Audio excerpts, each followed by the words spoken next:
দেখো, তোমার জন্য দুইটা চয়েস আছে। প্রথম চয়েস, এই ভিডিওটা দেখা বন্ধ করে দাও আর আলতু ফালতু ভিডিও দেখা শুরু করো।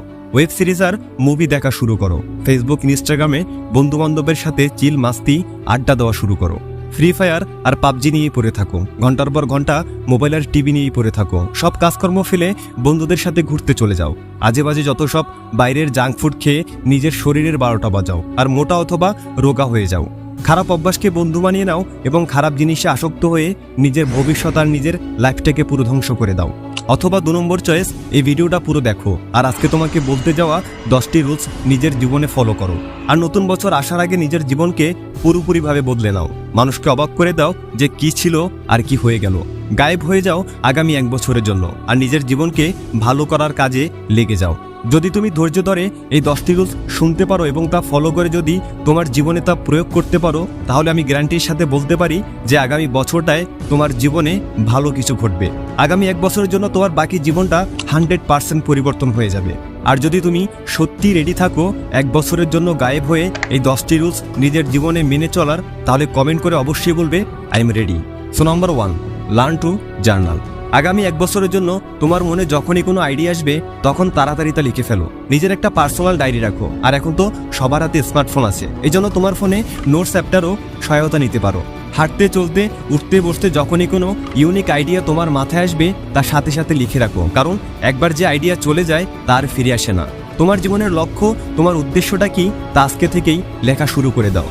সামনের 1 দিনে, 1 মাসে, 1 বছরে তুমি কোথায় পৌঁছাতে চাও এই সব কিছু লিখে ফেলো, কারণ লেখার মধ্যে অনেক পাওয়ার থাকে বন্ধুরা। আর পরবর্তীতে এই লেখাটা তোমাকে তোমার গোল আর স্বপ্নের কথা মনে করিয়ে দেবে। হয়তো আজ এই ছোট্ট কলম আর কাগজটা তোমার স্বপ্নকে বাস্তবে রূপান্তর করতে পারে। Number 2, talk less and listen more. তুমি কি জানো সৃষ্টিকর্তা আমাদেরকে 2 কান এবং মুখ কেন দিয়েছেন? এর কারণ শুধুমাত্র যাতে আমরা বেশি শুনি আর কম কথা বলি সেজন্য। যে বেশি কথা বলে তাকে সবসময় বোকা বলা হয়, আর যে কম কথা বলে তাকে সবসময় ইন্টেলিজেন্টের তালিকায় গণনা করা হয়। তুমি হয়তো দেখেছো যারা অনেক বড় বড় বিজনেসম্যান, প্রধানমন্ত্রী, রাষ্ট্রপতি অথবা উচ্চ কোনো পদে আছেন, যখনই এইসব লোকের কোনো ইন্টারভিউ নেওয়া হয় তখন ওনারা মনোযোগ দিয়ে সামনের জনের কথা শোনেন যে লোকটি আসলে কি বলতে চাচ্ছে। আর যখন ওনাদের বলার সময় আসে তখন ধীরে ধীরে ওনারা নিজের কথাগুলো এক্সপ্রেস করেন। এ থেকে বোঝা যায় যে ওনারা কতটা বুদ্ধিমান আর কতটা আউটস্ট্যান্ডিং পারফর্মার। তো আগামী 1 বছরের জন্য ওনাদের মতো সবসময় বলো কম এবং শোনো বেশি। আর এটাই হলো ইন্টেলিজেন্টের মোস্ট ইম্পর্ট্যান্ট একটা habits. Number 3, understand your self. 2 মিনিটের জন্য ভিডিওটি বন্ধ করো আর নিজেকে একটু কল্পনা করো এই পৃথিবীতে তোমার ভ্যালু কি, তোমার ফ্রেন্ড সার্কেলের মধ্যে তোমার ভ্যালু কি। যদি তোমার ফ্রেন্ড তোমাকে রেসপেক্ট না করে, তোমার এলাকায়, তোমার গ্রামে যদি তোমার ভ্যালু না থাকে, তাহলে বন্ধু এখন পর্যন্ত তুমি কি করছো? আসলে এই পৃথিবীতে যতক্ষণ না তুমি ভালো কিছু করে দেখাতে পারবে, যতক্ষণ না পর্যন্ত নিজের যোগ্যতা, নিজের অর্জন দিয়ে অন্যের দৃষ্টি আকর্ষণ করতে না পারবে, ততক্ষণ পর্যন্ত কেউ তোমাকে মূল্য দেবে না, কেউ তোমার ভ্যালু দেবে না। আজ ভালো একটা কিছু করে দেখাও, পরে দেখবে যে বন্ধুটা তোমাকে দেখলে অ্যাভয়েড করতো, যে মানুষটা তোমাকে অবহেলা করতো, তুমি না দেখলেও সে দূর থেকে ডাক দিয়ে তোমাকে বলবে বন্ধু কেমন আছিস, ভাই একটা চা খান। আর এটাই হলো এই পৃথিবীর বাস্তবতা। সো নিজের ভ্যালু বানানোর জন্য নিজের প্রতি আগামী 1টা বছর ফোকাস দাও। আগামী 1 বছরের জন্য গায়েব হয়ে সবার থেকে আলাদা হয়ে যাও। নিজের লক্ষ্যের পেছনে ছুটতে থাকো আর আজ থেকে নিজের স্ট্যাটাস নিজেই তৈরি করার কাজে লেগে যাও। Number 4, keep smiling. দেখো, কান্না করলে অথবা টেনশন করতে থাকলে তোমার জীবনের সমস্যা সমাধান হয়ে যাবে না। সমস্যা সবার জীবনে এসে থাকে, কারণ একেই জীবন বলে আর এটা জীবনের অবেদ্য একটা অংশ। টেনশন, ডিপ্রেশন এসব মানুষের জীবনে থাকবেই। বাট আমাকে একটা কথা বলো তো, ধরো 1 বছর আগে তুমি যে বিষয়টা নিয়ে খুবই উদ্বিগ্ন ছিলে, হতাশ ছিলে, আজও কি তুমি সেই জিনিসটা নিয়ে টেনশন করো, হতাশায় ভুগো? না, হয়তো এখন কোনো নতুন টেনশন নিয়ে পড়ে আছো, নতুন কোনো কিছু নিয়ে ভাবছো। সো মানুষের জীবনটা এমনই, কোনো টেনশন আসলেই চিরস্থায়ী নয়। এজন্য সবসময় হাসি খুশি থাকো, পজিটিভ থাকো। হতে পারে তোমার হাসি খুশি থাকাতে কোনো দুঃখী মানুষের খুশি থাকার ইচ্ছা জাগে। এজন্য সবসময় হাসি খুশি থাকো আর নিজেকেও ভালো রাখো। Number 5, stay around positive people. এই পয়েন্টটা তোমাদের সাথে আগেও শেয়ার করেছিলাম, অত্যন্ত গুরুত্বপূর্ণ একটা পয়েন্ট, তাই আবারও তোমাকে মনে করিয়ে দিচ্ছি। জিম রোহন একজন বিখ্যাত মার্কেটিং লেখক এবং সফল উদ্যোক্তা। তিনি বলেন, you are the average of the 5 people you spend the most time with. অর্থাৎ তোমার জীবন তাদের মতো হবে যাদের সাথে বেশি সময় থাকো। আর এ থেকে বোঝা যায় যে তোমার জীবন কেমন হবে, তুমি কি চিন্তা করো আর তোমার ভবিষ্যৎ কেমন হতে পারে। তুমি হয়তো একটা জিনিস খেয়াল করেছো যে যিনি একজন ব্যবসায়ী তার চলাফেরা সবসময় ব্যবসায়ীদের সাথে হয়, যিনি একজন ডাক্তার তিনি তার লেভেলের মানুষের সাথেই চলেন, যে ক্লাসের ভালো স্টুডেন্ট তার চলাফেরাও থাকে ভালো বন্ধুদের সাথে। অর্থাৎ জীবনে চলার পথে তোমার ফ্রেন্ড সার্কেলের আচার ব্যবহার চলাফেরা এসব গুরুত্বপূর্ণ ভূমিকা রাখে। তুমি যে সকল মানুষের সাথে মিশবে ধীরে ধীরে তোমার মাইন্ডসেটটাও ঠিক তাদের মতো হয়ে যাবে, আর এটাই প্রকৃতির নিয়ম। এজন্য 2 মিনিটের জন্য ভিডিওটি থামিয়ে দাও এবং নিজের জীবনের দিকে তাকাও। তুমি কি ওইসব নেগেটিভ মানুষের সাথে থাকো যারা তোমার জীবনের রাস্তাটাকে খারাপ দিকে নিয়ে যাচ্ছে? যদি উত্তরটা হ্যাঁ হয় তাহলে এখনই তোমার ওইসব ফ্রেন্ড সার্কেল চেঞ্জ করো আর নিজের জীবন নষ্ট হওয়া থেকে বাঁচাও।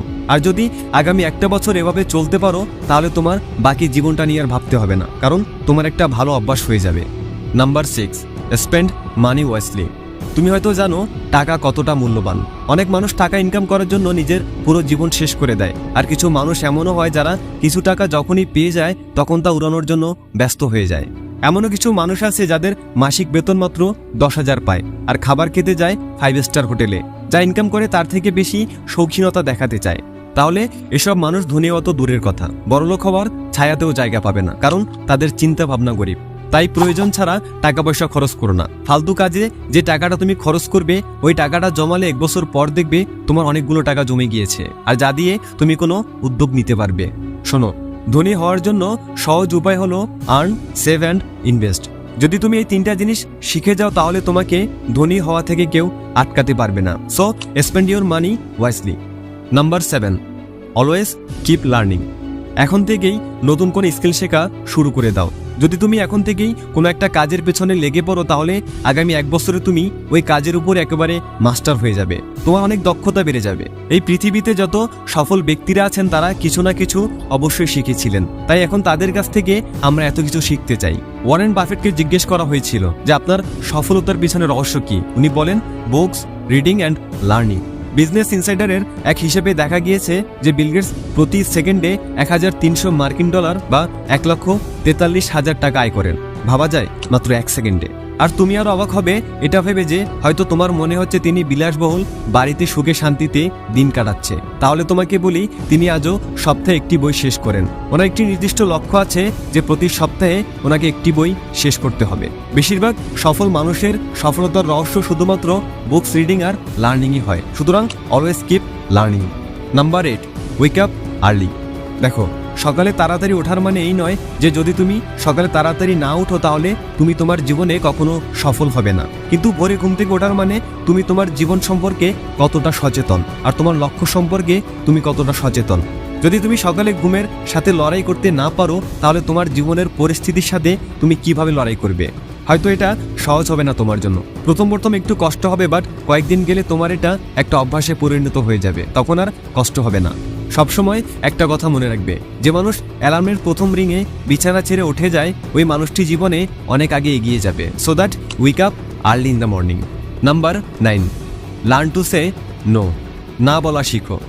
দেখো, সব কথায় না বলা জরুরি নয়। কেউ বললো চল ঘুরে আসি, তখন তুমি সাথে সাথে রাজি হয়ে গেলে।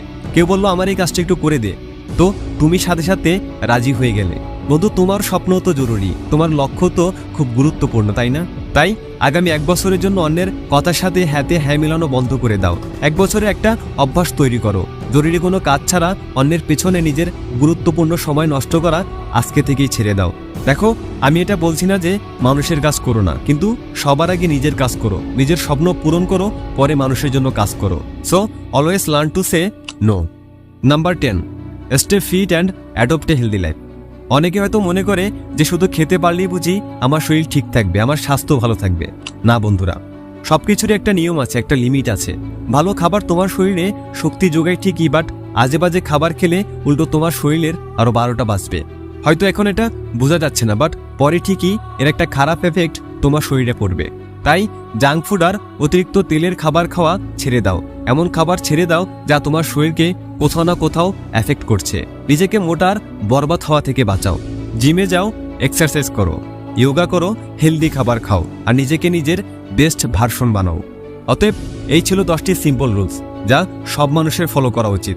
আর আগামী 1 বছর এটা মেনে চলতে পারলে যে একটা ভালো অভ্যাস তোমার মধ্যে তৈরি হবে, তাতে আশা করা যায় তোমার বাকি জীবনটা নিয়ে আর ভাবতে হবে না। পরিবর্তন হবেই, সফলতা আসবেই। তো বন্ধুরা, যদি তোমার আজকের এই ভিডিওটি ভালো লেগে থাকে তাহলে অবশ্যই তোমার ফ্রেন্ডদের সাথে শেয়ার করতে ভুলবে না। Thanks for watching.